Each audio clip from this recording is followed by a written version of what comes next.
This is Chicago's Morning Answer with Dan Proft and Amy Jacobson on AM 560. The Answer.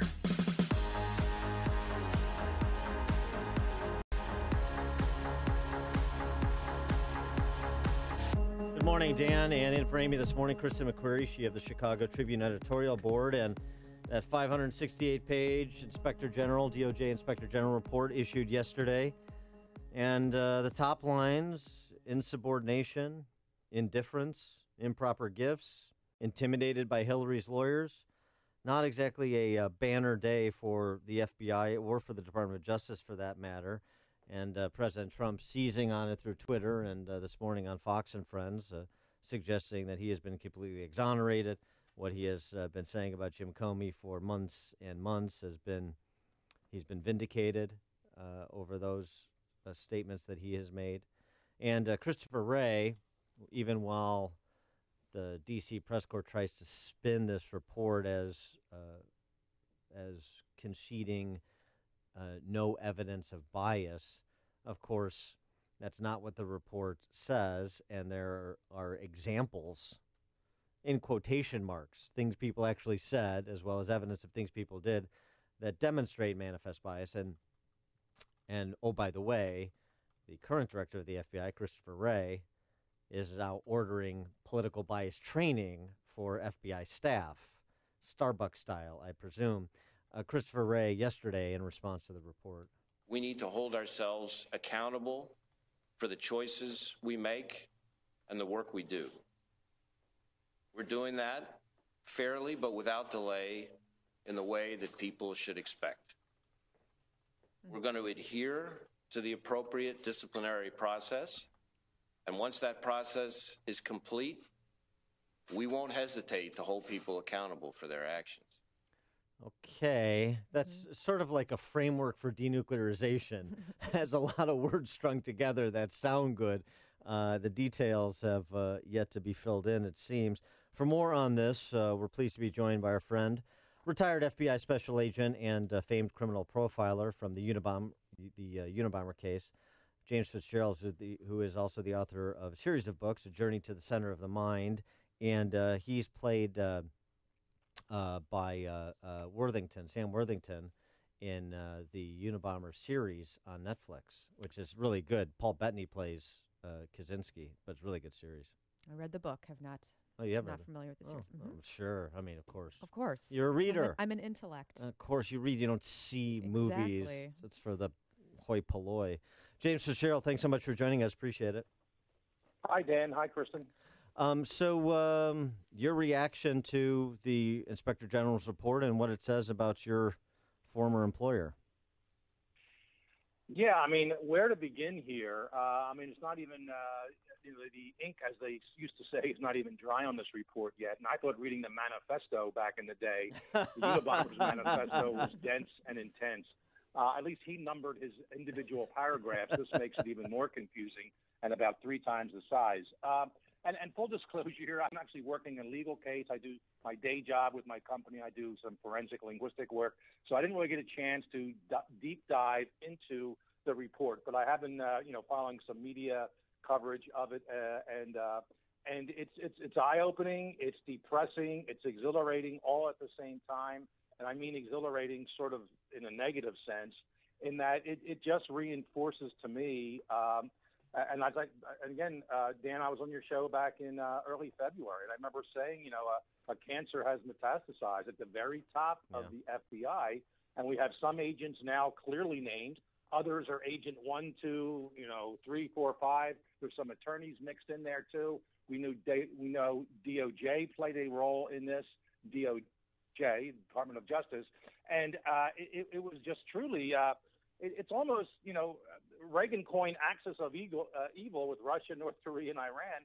We're actually friendly with at least 2 of those countries now. I think we have like an axis of criminality here with the IRS, DOJ, and of course FBI is under there. And And the whole nexus of this, and I think I've said this to you before, it has to do with Hillary Clinton. She is the end-all and be-all of everything here. There's circles that work outwards, from the interior to the exterior, and everything touches on her and what she did, what she tried to do, what her people did, and, of course, Obama's in there, too.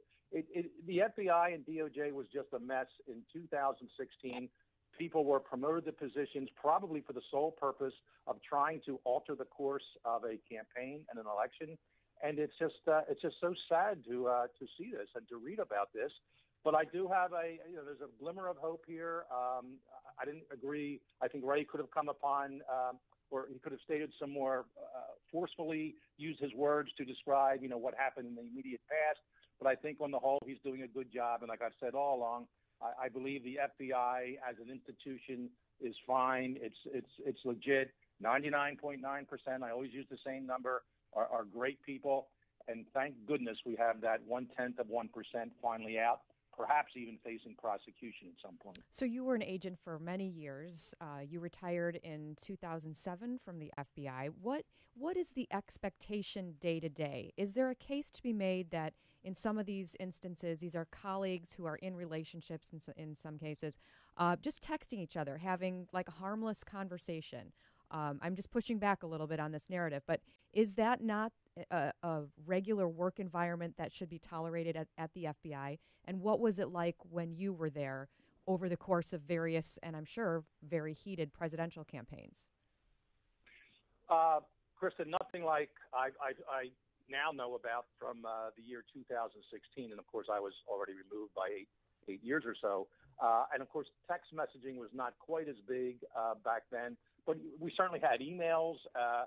We could certainly have to be careful on an elevator riding up and down when I was in New York, 26 Federal Plaza, because all different kinds of people were on it. And I almost feel embarrassed that these agents were not bright enough to realize they're using bureau phones, government phones. And as anybody knows who works for any company, your messages, be it spoken, written, at least who you're calling and who's calling you, the company owns that. And do they really think no one would ever see this? But, Kristen, it really comes back to the fact, and I know, Dan, and you have discussed this before, and everybody else has, everybody assumed that Hillary Clinton was going to win the election. So none of this would have been an issue. It all would have been swept under the carpet if even identified at all. And that's where this whole issue just comes about, and it just manifests itself throughout like a sickness, like a virus, through the seventh floor of the FBI and this squad they put together to work these two cases.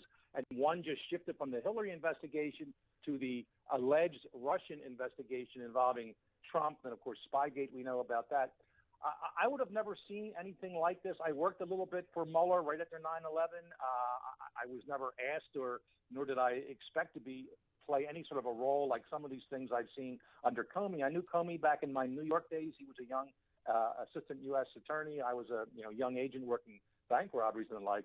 But I think agents, at least the agents I would associate with, knew a little bit better than to put things out publicly like this and on emails, on text messages. You just didn't do that. First of all, because you knew it could come back and kick you in the butt in terms of any sort of investigation down the line. But second of all, you just didn't want to taint an investigation. And third of all, you just didn't want to think like that. You should have horse blinders on and not be susceptible to political whims of your own or other people around you. And that's what we had on the seventh floor of FBI headquarters through most of 15 and 16, and of course into some of 17. And that's what now everyone's paying the price for this, including this country as a whole, seeing our great institution of the FBI brought down like this. So do you place most of the blame for the cultural problem at FBI during 2016 on Jim Comey, and that culture will change under Ray because you've got now a new leadership, and so there'll be this new culture? Because, I mean, Comey, this op-ed in the New York Times that he wrote in response to the IG report is really breathtaking. And I've been watching it for the last 2 years, so I thought I would be a nerd to him by now, but I'm still not. He essentially suggests that, you know what, Dan, this report says I'm wrong, but that's great, because what we have here is an honest disagreement among a bunch of people trying to get it right earnestly. Hearts are all in the right place. Heads are all in the right place. We just have some honest disagreements. That's essentially what he's saying in this op-ed, and that's not what the IG report says. Yeah, it's the equivalent of like a participation trophy for people nowadays. Hey, I participated in this, and sure, I didn't win the championship, or we actually finished in last place, but I'll take this as something that is better for everybody, including me. And it shocks the conscience that he actually could look at that. And he wrote the exoneration letter or memo, several months before Hillary Clinton was in fact exonerated by him in July of 2016. And now, when did he write this op-ed piece for the New York Times with the report only coming out yesterday?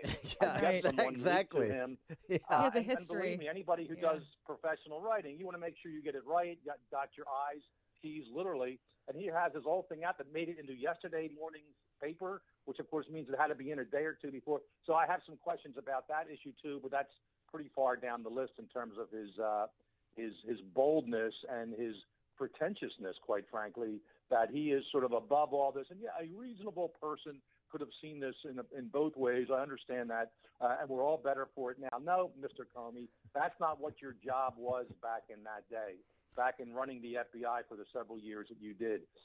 You had to be above the law. You had to be better than what you practiced and what you manifested through your own agency. And don't apologize now, and don't claim like nothing ever happened.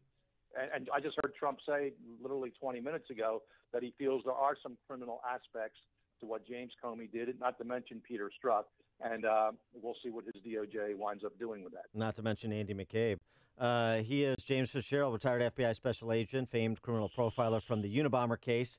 The series of books, A Journey to the Center of the Mind, and then you catch the Unabomber Manhunt Unabomber series on Netflix, that is, which is excellent, as I've said before. James Fitzgerald, thanks as always for joining us. Appreciate it. You're welcome, Dan and Kristen. Have a great weekend. You too. And he joined us on the turnkey.pro answer